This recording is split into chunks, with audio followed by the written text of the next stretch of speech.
ఒక పెద్ద పూరపాట, పెద్ద పాట. అవి జాగృతి కొన్నట్టు. ఎవరైతే సమయం పోయినాక వాడు జాగృతి అయితే, జాగృతి కాకుంటే పంట అయిపోయింది, అందరు చేసుకున్నారు, అప్పుడు వాడు మేలుకుంటే ఏం లాభం. వచ్చే పంట కన్నా చేయొచ్చు వాడు, మళ్ళీ ఆ పంట వస్తాయి, మరి అట్లనే చేయొచ్చు. మళ్ళీ వానికి ఏదో ఒకటి కార్యాలు వచ్చి రావచ్చు, ఆ కార్యం మీద ప్రేమ ఉంటే అక్కడనే పోవచ్చు. సో అది అటువంటి జీవితము ఎప్పుడు సఫలం కాదు. మీకు ఒక ఆనంద స్వామిది గురించి కూడా కథ చెప్పిన ఉంటే ఎన్నోసార్లు ఎన్నో విషయాలు. మంచి విషయం.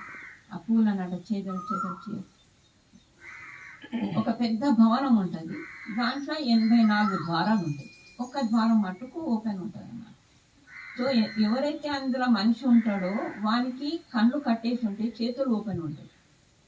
సో ఆయన ఎవరైతే అందులో పోయినాక చెప్తాడో, నీకు ఈ భవనంలో నిరంతరం నువ్వు బందీ అయి ఉండే అవసరం లేదు, నీకు అవకాశం ఉంటుంది, ఒక ద్వారం ఓపెన్ ఉంటుంది, ఆ ద్వారంకి చెడిపోవచ్చు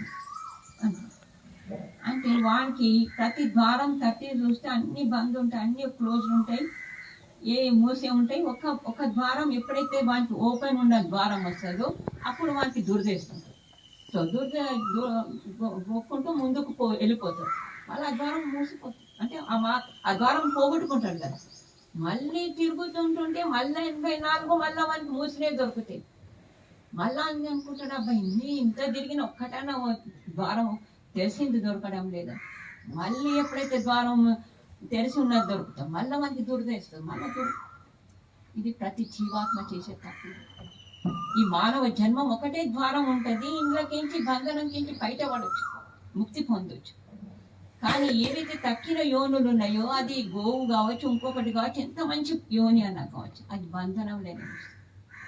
దాని నుంచి ఎవరు మోక్షం పొందదు. ఆవు ఎప్పుడు మోక్షం పొందదు.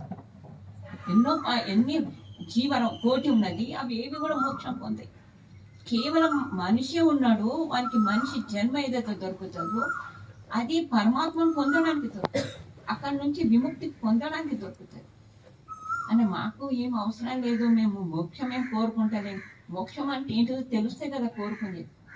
మోక్షం ఏదైతే ఉన్నదో ఇప్పుడు ఒక లిమిటేషన్స్ ఉన్నాయి, ఒక వరకే చూడగలుగుతాం, ఒక వరకే వినగలుగుతాం, ఒక వరకే ఆలోచించగలుగుతాం, అన్ని లిమిటేషన్లో ఉన్నాం. ఇది బంధనం ఉన్నాం. శరీరం ఎంత మనకు సహకరిస్తా అంతనే చూస్తాం, ఎంత వినిపిస్తా అంతనే వింటాం.